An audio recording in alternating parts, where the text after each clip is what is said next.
जनतेचा अधिकारनामा जाणीव हक्काची या न्यूज चॅनल मध्ये आपले स्वागत आहे। 12वीच्या विद्यार्थ्याची आत्महत्या। मिरजेत 12वी शिक्षण घेणाऱ्या विद्यार्थ्याची घरात गळफास लावून घेऊन आत्महत्या केल्याची घटना घडली। 12वी परीक्षेपूर्वीच घडलेल्या या घटनेमुळे एकच खळबळ उडाली आहे। या घटनेची नोंद महात्मा गांधी चौक पोलीस ठाण्यात झाली असून पोलीस पुढील तपास करीत आहे। सोमवारी रात्री ही घटना घडली आहे। प्रथमेश बाळासाहेब बिरादार, वय वर्ष 22, राहणार भारतनगर, गवळी फ्लॅट, मिरज असे मयत विद्यार्थ्याचे नाव आहे। तो एका खाजगी अकॅडमीमध्ये 12वीचे शिक्षण घेत होता।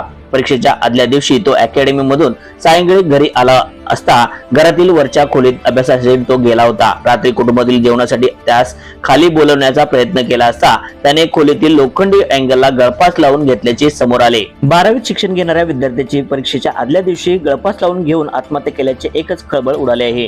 मयत प्रथमेश यांचे वडील कृषी विभागात नोकरीस आहेत। मयत प्रथमेश याच्या आत्महत्येचे कारण मात्र स्पष्ट होऊ शकले नाही। या घटनेची नोंद महात्मा गांधी चौक पोलीस ठाण्यात झाली असून पोलीस पुढील तपास करीत आहेत। न्यूज चॅनल नेटवर्क सह जनतेचा अधिकारनामा जाणीव हक्काची या न्यूज चॅनलला लाईक, शेअर व सबस्क्राईब करण्यास विसरू नका व सदैव रहा अपडेट। जाहिराती व बातमीसाठी आजच न्यूज चॅनलशी संपर्क साधावा। 80 87 820 897।